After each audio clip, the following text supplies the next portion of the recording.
मित्रों, आज हम आपको एक ऐसी कथा बताने जा रहे हैं जिसमें एक पत्नी ही अपने पति को एक वैश्या को दे देना चाहती थी।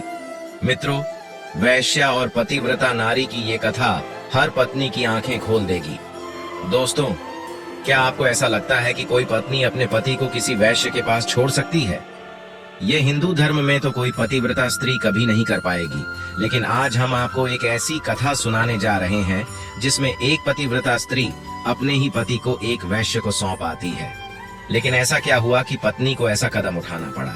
आज के वीडियो में हम आपको बताएंगे पद्म पुराण में मिलने वाली एक कथा के अनुसार। एक बार एक प्रतिष्ठानपुर नाम के गांव में एक कौशिक नाम का ब्राह्मण रहा करता था। कौशिक की शादी एक ऐसे स्त्री से होती है जो काफी धार्मिक और घरेलू थी। दोनों इस शादी में काफी खुशी खुशी अपना जीवन यापन कर रहे थे, लेकिन शादी के 6 महीने बाद ही कौशिक एक बीमारी से ग्रसित हो जाता है। ब्राह्मण कोढ़ नामक एक बीमारी से पीड़ित हो गया था। इस बीमारी में उसका शरीर गलने लगा था और उसके पूरे शरीर पर घाव बन गया था और उससे दुर्गंध भी आने लगी थी। लेकिन पत्नी तो अपने पति से सच्चा प्रेम करती थी। पतिव्रता स्त्री अपने पति को इस हाल में देखकर भी उसकी सेवा करती रही। वह उसे रोज नहलाती, अपने हाथों से कपड़े पहनाती, उसको खाना खिलाती। कई दिनों तक इस तरह अपने पति की सेवा वह करती रही, लेकिन उसका पति ठीक नहीं हो रहा था। ब्राह्मण की ऐसी हालत देखकर उससे गांव के लोग भी दूर रहने लगे थे। सभी को यह डर सताने लगा था कि कहीं उन्हें भी यह बीमारी ना हो जाए। काफी समय बीत गया और पति की हालत में कुछ सुधार नहीं आ रहा था। फिर एक दिन ब्राह्मण अपनी कुटिया के बाहर बैठा था और उसकी पत्नी घर के बाहर सफाई कर रही थी। तभी उसके घर के सामने से एक वैश्या गुजरती है जो काफी सुंदर और मनमोहक थी। मित्रों, कथा में आगे बढ़ने से पहले आपसे एक अनुरोध है कि आप हमारे चैनल को सब्सक्राइब जरूर करें। मित्रों, सब्सक्राइब करने में तो आपको कुछ सेकंड ही लगते हैं, लेकिन इस वीडियो को बनने में काफी समय लगता। तो मित्रों, हमारे चैनल को सब्सक्राइब कर सनातन के लिए किए जा रहे इस कार्य में हमारा सहयोग अवश्य करें। मित्रों, आइए कथा में आगे बढ़ते हैं। वैश्य की खूबसूरती देखकर ब्राह्मण मोहित हो गया और उसे हर वक्त वैश्या का ही ख्याल आ रहा था। लेकिन वह यह सोचकर परेशान होने लगा कि वह उस वैश्या को नहीं पा सकता, क्योंकि उसकी ऐसी हालत को देखकर तो वैश्या उससे कभी मिलना भी नहीं चाहेगी। तभी उसकी पत्नी ने उसे दुखी देखा और सवाल किया, स्वामी, आप इतने दुखी क्यों हैं? क्या आपको घाव में दर्द हो रहा है? मैं उस पर मरहम लगा दूं?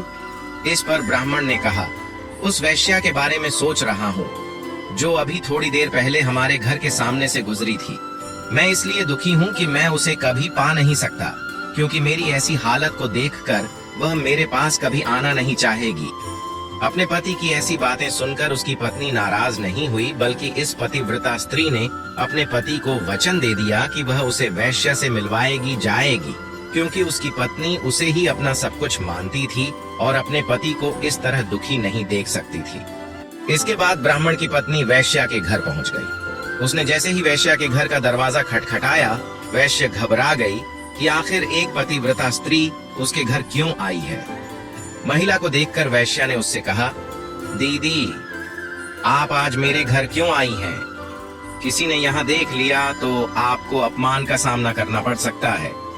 ये सुनकर पत्नी ने कहा कि वह अपने पति की इच्छा पूरी करने के लिए यहाँ पर आई है और वह चाहती है कि वह एक बार उसके पति से मिल ले। ये सुनकर वैश्या को अपने कानों पर भरोसा नहीं हुआ कि एक पतिव्रता स्त्री अपने पति के पास एक वैश्य को जाने के लिए कैसे कह सकती है। लेकिन फिर एक पत्नी का अपने पति के लिए इतना प्रेम देखकर वैश्या उससे मिलने के लिए तैयार हो गई और वैश्या ने उससे कहा, मैं तुम्हारे घर आई तो लोग तुम्हारे परिवार को गलत निगाह से देखने लगेंगे, इसलिए तुम खुद अपने पति को यहाँ ले आओ। इसके बाद अगले ही दिन पत्नी रात के अंधेरे में जंगल के रास्ते से अपने पति को वैश्या के घर लेकर जा रही थी। उसने अपने पति को कंधे पर उठा रखा था क्योंकि वह बीमार था। लेकिन तभी उसने देखा कि जंगल में एक आर्षि को चोरी के आरोप में सूली पर लटकाया हुआ है। उसी समय पतिव्रता स्त्री के पति का पैर सूली से छू जाता है और सूली हिलने लगती है और इससे आर्षि का दर्द और बढ़ जाता है और वह करहाने लगते हैं और क्रोध में आकर श्राप दे देते हैं। आर्षि कहते हैं, जिसके कारण भी मेरा यह दर्द बढ़ा है और मुझे और पीड़ा का सामना करना पड़ा है। मैं उसे श्राप देता हूँ कि उसकी सूर्योदय से पहले मृत्यु हो जाएगी। यह सुनकर पति घबरा जाता है और जोर जोर से रोने लगता है कि अब तो मेरा मरना निश्चित है। इस श्राप के बाद तो मैं सूर्योदय से पहले ही मौत को प्राप्त हो जाऊंगा। लेकिन यह सुनकर उसकी पत्नी कहती है, स्वामी आप घबराए नहीं। अगर मैंने आपके सच्चे मन से सेवा की है और आपके सिवा किसी और पुरुष पर नजर नहीं डाली है, तो जब तक मैं नहीं चाहूंगी तब तक सूर्योदय नहीं होगा और आपकी मृत्यु नहीं हो सकती। यह कहकर स्त्री अपने पति को वहां से वापस घर ले गई। अब उसके पति के मन में भी उस वैश्य के लिए कुछ नहीं था, क्योंकि दोस्तों यह स्त्री एक सच्ची पतिव्रता नारी थी। इसलिए इसके वचन में इतनी शक्ति थी कि अगले दिन सच में सूर्योदय भी नहीं हुआ। अब चारों तरफ अंधकार छा गया था और यह देखकर देवतागण भी परेशान हो गए। सभी देवतागण मिलकर ब्रह्मा जी के पास गए तो ब्रह्मा जी ने बताया कि अब सूर्यदेव अपनी मर्जी से उदय नहीं हो सकते हैं। अगर वह ऐसा करेंगे तो खुद जलकर भस्म हो जाएंगे। यह सब उस पतिव्रता स्त्री के वचन की वजह से हुआ है। इसके बाद सभी देवतागण ब्राह्मण की पत्नी को मनाने देवलोक से धरती पर जा पहुंचे और उसे अपना वचन वापस लेने के लिए कहने लगे। लेकिन उसकी पत्नी वचन लेने के लिए राजी नहीं हुई, क्योंकि उसके वचन वापस लेते ही उसके पति की मृत्यु हो जाती। तभी देवताओं ने देवी अनुसुईया को बुलाया, जो खुद एक प्रतिष्ठावान स्त्री थी। बता दें कि देवी अनुसुईया भी सच्ची पतिव्रता स्त्री के नाम से जानी जाती हैं। उन्होंने ब्राह्मण की पत्नी को वचन दिया कि उसके पति की मृत्यु नहीं होगी, वह उसके पति की जान बचाएंगी और अपने तेज से उसे स्वस्थ भी कर देंगी। लेकिन उसके लिए पहले उसे अपना वचन वापस लेना होगा। ये सुनकर ब्राह्मण की पत्नी ने अपना वचन वापस ले लिया और उसके पति की जान भी बच गई। इसके साथ ही उसकी बीमारी भी ठीक हो गई। वहीं दूसरी तरफ अपनी पत्नी का इतना प्रेम देखकर ब्राह्मण को भी अपनी गलती का एहसास हो गया और उसने अपनी पत्नी से माफी मांग ली।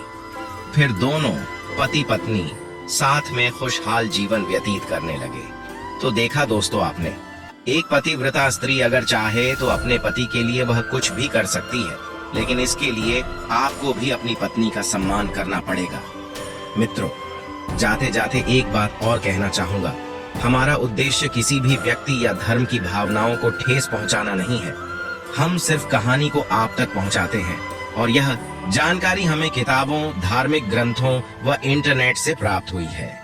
इसलिए हम इस कहानी की सत्यता की पुष्टि नहीं करते हैं। अगर हमसे जाने अनजाने कोई भूल हुई हो तो माफ करें। आपको हमारी यह वीडियो कैसी लगी हमें कमेंट करके जरूर बताएं। साथ ही ऐसे ही रोचक और वीडियो देखने के लिए हमारे चैनल को सब्सक्राइब जरूर करें।